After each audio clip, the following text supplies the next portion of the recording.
How you doing? This is Terrion Wilson, aka your boy, Brotha T, here with another one. So we like to call this channel T's Life Tree. And on this channel, we like to drop you little pine cones of wisdom. If you don't know what pine cones of wisdom are, just stick around and stay on the channel. You'll get it. Before we get into the episode today, I need you to subscribe. I need you to like. Because when you subscribe and like, then we can continue to give you those pine cones of wisdom, because I know you love the pine cones of wisdom. They're making you, a better version of you. And I know you love seeing your boy Brotha T. Shh, I won't tell anybody. It's cool.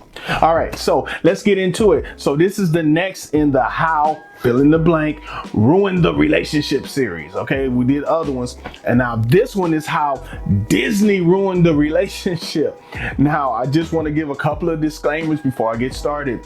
If during this series I name certain things, I might even name individuals. This is not personal attacks. These are not me hating on individual.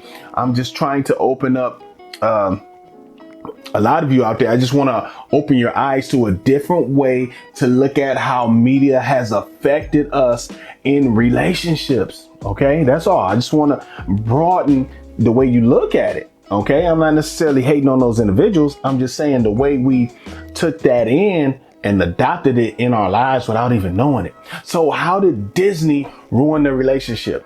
Let's go into it. So before we go into it, what is Disney, right? Most of you know what Disney is. Now Disney is they're almost running the world at this point, right? They have Disney Plus out there. They're making movies. They own Marvel Studios. They own Star Wars. I mean, Disney, I think they still own ESPN, and oh my God, Disney they have their hand in almost everything when it comes to media. But how did they start? Start off Walt Disney, right?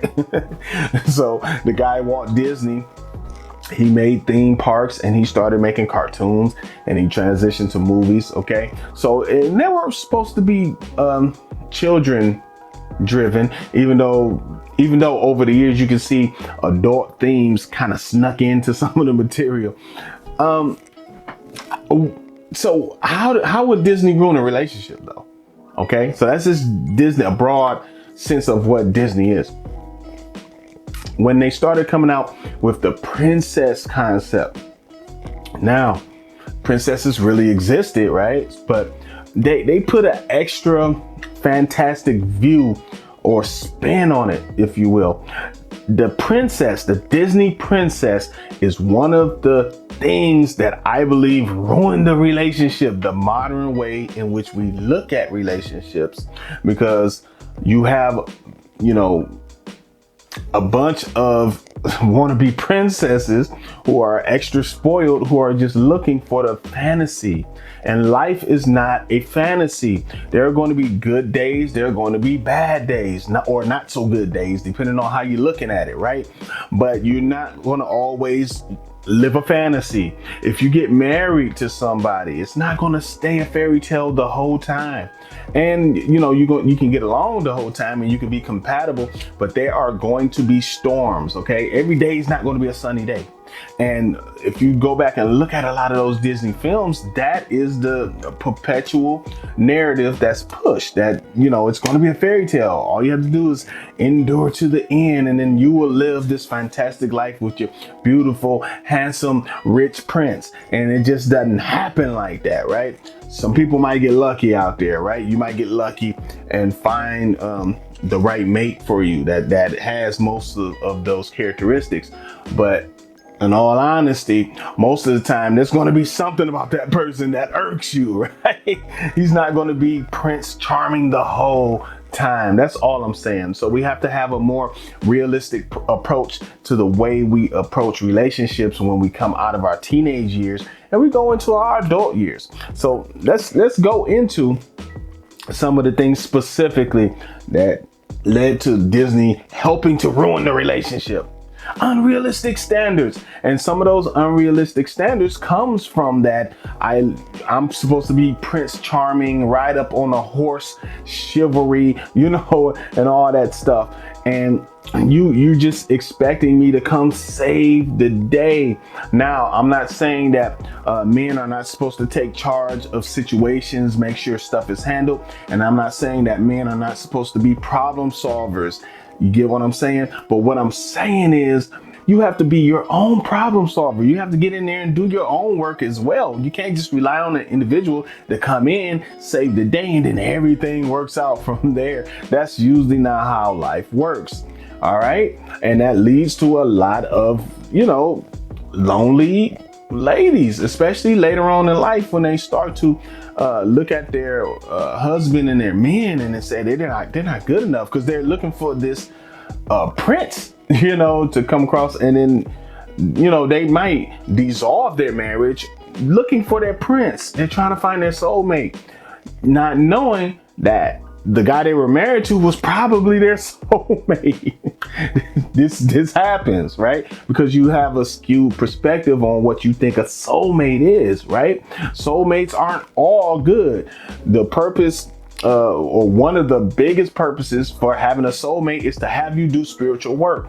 You can't do spiritual work if everything's all good. If everything's a fairy tale and a fantasy, you will not get in there and fix those things you need to fix, correct?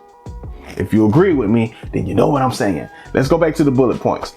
All right, so the white knight syndrome, definitely. And I just kind of spoke on that. I'm supposed to be the prince. I ride up on the white knight, on a horse rather.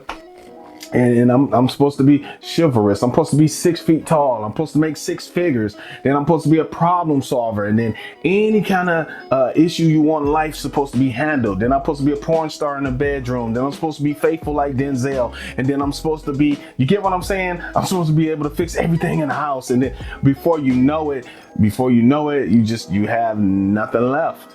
You have nothing left because you're trying to please somebody that it's impossible to please, because they're looking at these impossible standards that can be reached from a darn cartoon. So what else did Disney do to help ruin the relationship? The fairy tale lie. And I just spoke on that too. The fairy tale, nothing's a fairy tale. You're always going to have things that you have to solve and fix, okay? There's never going to be a situation where you're going to live out a whole year and not have a problem, okay? And I know a lot of you out there are like, duh, but trust me, sometimes when people go into relationships, they want everything to be perfect. It's not going to happen. I don't care who you are. I don't care what kind of relationship you are in. There are going to be times where you disagree with the other person. Okay. This is logical. So don't look for the fantasy. Now you want to get it as good as possible. You want to be as compatible as you can be, but stop looking for a fantasy because it doesn't exist. And anytime you meet somebody, especially if it's somebody you're looking for to have a romantic interaction or a romantic relationship with, look into them deeply. Don't look for the fantasy in them. Look for the things that might be an issue, right? And see if you can deal with it or not, because that's the real them, right? Happily ever after. I say happily never after. Now, let me put some sauce on that and make sure it's clear. I'm not saying you can never be happy. That's not what I'm saying. But a happily never after just means that you're never going to have happily ever after in terms of no problems, no issues. Okay, it's a reason why I keep harping on that, because it's a lot of situations people are leaving relationships for very, very small problems or very small disagreements, and people are just up and leaving marriages. They're up and leaving long-term relationships, and they're not really having a real legitimate reason other than they want to get into another relationship thinking they're going to get a fantasy. This is not the way or the reason to get out of a relationship, especially if you have a long-term marriage with kids. This is not the avenue to do. Now, if you guys aren't in love and you just can't make it work, that's a whole different story.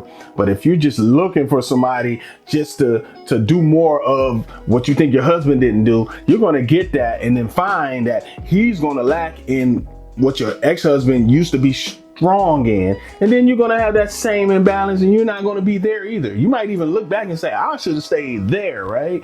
This happens, and it happens both ways, right?